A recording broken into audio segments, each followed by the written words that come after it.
Good morning everyone. Shrimati Mahadevi Tapadia girls college Jaswantgarh के इस YouTube channel में आप सभी का बहुत बहुत स्वागत है। हम बात कर रहे हैं आज कैश फ्लो एनालिसिस लेसन से क्वेश्चन नंबर 9 की। क्वेश्चन आप बोर्ड पे देख रहे हैं जिसमें 2013 और 14 के हमें आंकड़े दे रखे हैं बैलेंस शीट के। इसमें एसेट्स में कैश, डेटर, स्टॉक और लैंड है और लायबिलिटी साइड में है शेयर कैपिटल, क्रेडिटर और प्रॉफिट एंड लॉस अकाउंट के आंकड़े हैं। और हमें जो चीज़ तैयार करनी है वो है प्रिपेयर कैश फ्लो स्टेटमेंट। तो हमें कैश फ्लो स्टेटमेंट है वो क्या है इसमें निकालना है। इससे पहले आपने कैश फ्लो स्टेटमेंट से जुड़ी हुई कुछ एक दो टॉपिक देखे थे अलग अलग सभी को। आज हम सभी टॉपिकों को एक साथ दिखाएंगे और कैश फ्लो स्टेटमेंट है जो बनाएंगे। तो किस तरीके से कैश फ्लो स्टेटमेंट प्रिपेयर किया जाता है, तो सबसे पहले हम बात कर लेते हैं। इसके 3 टॉपिक होते हैं। सबसे पहला होता है cash from operating activities, second होता है इन्वेस्टिंग एक्टिविटीज़ और थर्ड होता है फाइनेंसिंग एक्टिविटीज़। तो तीनों का एडजस्टमेंट किस तरीके से करेंगे तो आप देखिए। हम टॉपिक को स्टार्ट कर लेते हैं। तो प्रारूप हमने पहले से बनाया हुआ है कैश फ्लो स्टेटमेंट का, पर्टिकुलर और अमाउंट। इस तरीके से इसमें एक कॉलम बनाना है अमाउंट का। अमाउंट के 2 कॉलम बनाए जा सकते हैं, लेकिन आप अमाउंट का इधर ही लिखा करके और इसका टोटल इधर कर सकते हैं। तो एक कॉलम से भी काम चल सकता है।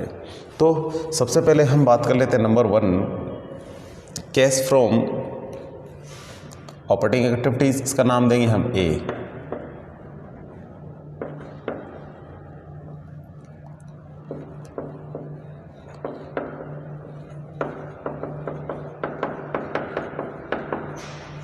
Cash from operating activities. तो इसमें सबसे पहले हम लेते हैं वो चीज़ है नेट प्रॉफिट। तो नेट प्रॉफिट है जो हम P&L अकाउंट से लेंगे। यहाँ से देखिए आप P&L में 10,000 और 35,000 दिया हुआ है। तो ये आंकड़ा हमें 10 और 35 से इसका डिफरेंस लेना है। 25,000 2014 में बढ़ गया है, तो 35 में से 10 घटाएंगे तो आएगा 25,000। तो यहाँ हम लिखेंगे 25,000। अब इसमें हम ऐड लेस करते हैं कुछ, क्योंकि सबसे पहले हम क्या निकालना होता है, हमें फंड फ्रॉम ऑपरेशन निकालना होता है। ठीक है, तो फंड फ्रॉम ऑपरेशन के लिए इसमें कुछ नॉन कैश एक्सपेंसेस जोड़ते हैं और इनकम घटाते हैं। तो लेकिन हमारे पास ऐसा कुछ है ही नहीं, तो क्या जोड़ेंगे क्या घटाएंगे। तो इसलिए सीधा हम वर्किंग कैपिटल का एडजस्टमेंट करते हैं इसमें। ठीक है, तो वर्किंग कैपिटल के आप जानते हो कौन कौन से आंकड़े हैं।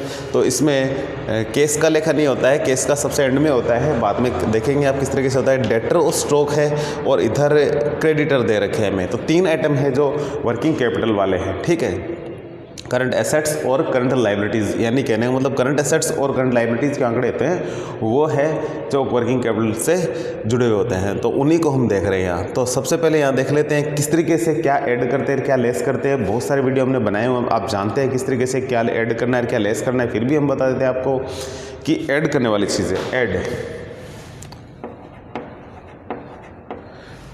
ऐड करते हैं डिक्रीज इन CA और इंक्रीज इन CL।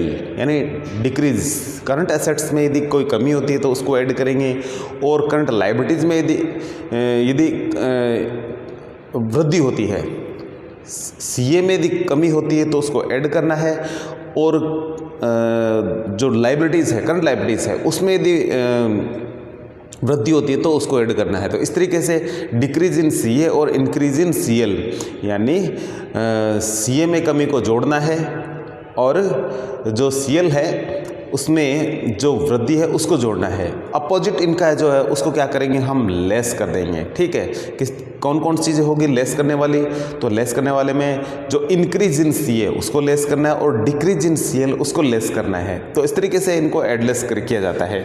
तो सबसे पहले हम यहाँ से स्टार्ट कर लेते हैं, डेटर देख लेते हैं। दूसरा इसका एक तरीका ये है, हम ये जानते हैं कौन सा ऐड करना है और कौन सा लेस करना है, तो हम इधर ही इनको लिख लेते हैं। एडलेस यहाँ लिखने की आवश्यकता नहीं होती है। तो यहाँ हम एक दूसरी लाइन लिखेंगे आज, यहाँ लिखेंगे एडजस्टमेंट ऑफ WC।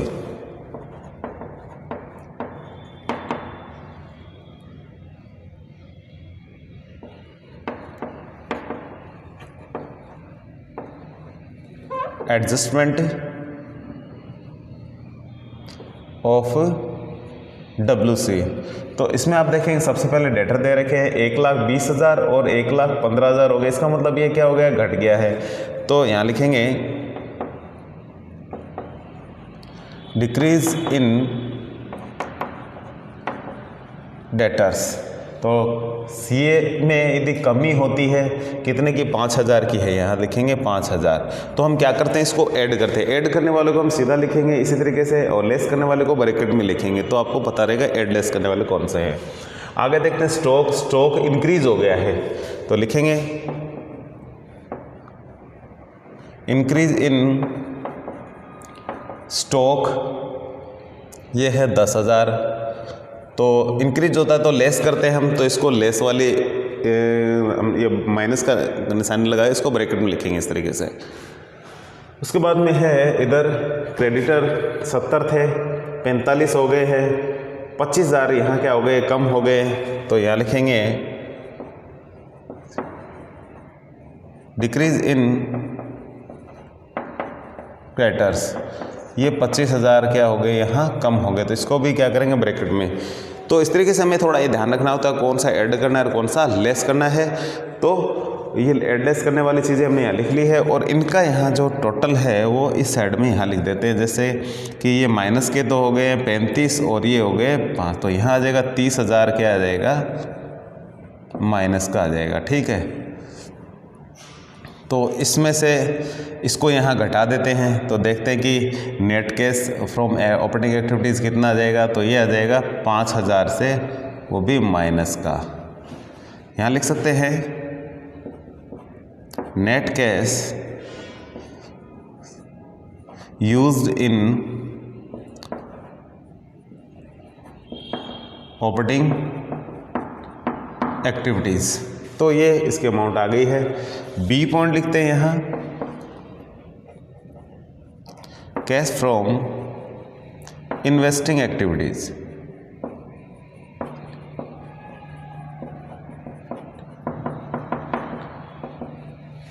तो इन्वेस्टिंग एक्टिविटीज से जो कैश है वो कितना है, तो हम जानते हैं कि जो नॉन करंट एसेट्स है वो इसके पार्ट्स है।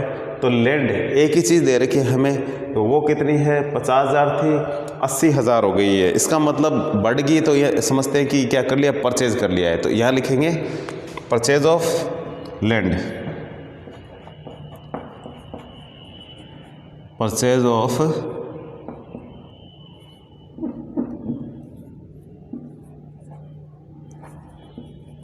लैंड, ये कितनी है, ये 30,000 है।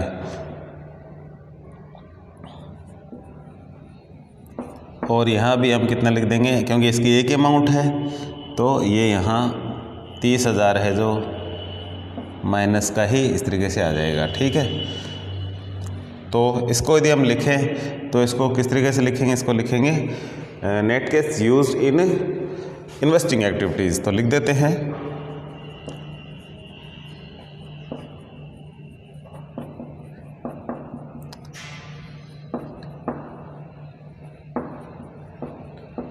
इन्वेस्टिंग एक्टिविटीज़ में जो नेट कैश यूज़ हो रहा है वो टोटल की 30,000 इधर इसके सामने लिख देते हैं। ये माइनस का है, इसलिए पैसा गया तो माइनस में लिखना है, पैसा आया तो इसको प्लस में लिखते हैं हम। ये थोड़ा सा इसमें ये ध्यान रखना है कि इसमें यदि पैसा आ रहा है तो प्लस में और जा रहा है तो माइनस में। तो परचेज कर लेंगे तो हमारा पैसा चला जाएगा हमारे पास से, तो इसलिए इसको हम क्या करेंगे, माइनस में लिखेंगे। ठीक है, और पैसा यदि कोई सेल कर देते तो पैसा आएगा तो उसको प्लस में लिखना है, थोड़ा यहाँ ये ध्यान रखना है हमें। अब हम चलते हैं सी पॉइंट में, कैश फ्रॉम फाइनेंसिंग एक्टिविटीज़। तो फाइनेंसिंग एक्टिविटीज़ में जो नॉन करंट लायबिलिटीज़ है उनके आंकड़े ले लेते हैं हम, देखते हैं क्या क्या चीज़ें। इसमें शेयर कैपिटल दे रखी है, केवल एक चीज़ है और कुछ नहीं है, तो इसलिए शेयर कैपिटल में आप देख रहे हैं कि 2 लाख थी, ये हो गई है 250। तो यहाँ लिखेंगे इश्यू हो गए 50,000 के, इश्यू ऑफ शेयर कैपिटल, तो ये कितनी है 50,000। तो इसमें हमने देखा कि शेयर जब इश्यू होंगे तो पैसा आएगा, आ रहा है तो इसको क्या लिखें, प्लस में लिखेंगे, और किसी को चुकाया जाता है पैसा तो उसको माइनस में लिखा जाएगा। तो ये पैसा क्या आया है, इसको प्लस करेंगे, तो यहाँ ये लाइन खींच के और यहाँ लिख देते हैं 50,000, ये प्लस का हो जाएगा। तो यहाँ लिखेंगे नेट कैश यूज्ड इन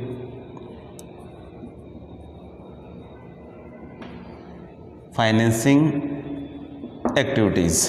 तो ये इतना है जो, अब हम यहाँ लिखेंगे A plus B plus C, तीनों को हम टोटल करेंगे। तो यहाँ देखते हैं कि A plus B plus C का टोटल कितना है।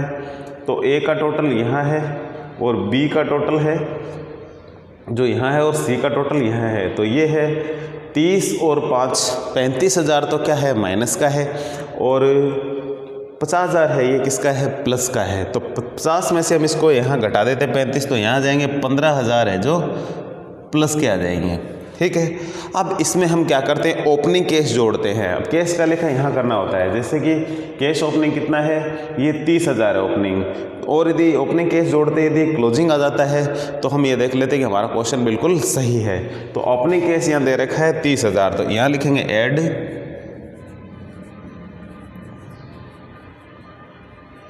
ओपनिंग कैश बैलेंस, ये 30,000 है, तो हमारा आ जाएगा क्लोजिंग बैलेंस ये है 45,000।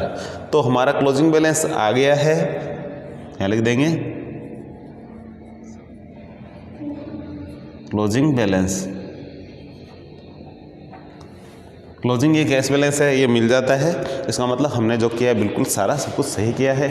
तो ये इसकी एक आंसर मिलाने का एक तरीका भी हो गया कि आपका यदि ओपनिंग कैश जोड़ते हैं इसके सभी एडजस्टमेंट में यदि ओपनिंग जोड़ने से क्लोजिंग आ रहा है तो बिल्कुल आपका क्वेश्चन सही है, और यदि नहीं आ रहा है तो कहीं ना कहीं इसमें कोई मिस्टेक समझी जा सकती है। ठीक है, तो इस तरीके से हमारे टॉपिक ख़त्म होता है।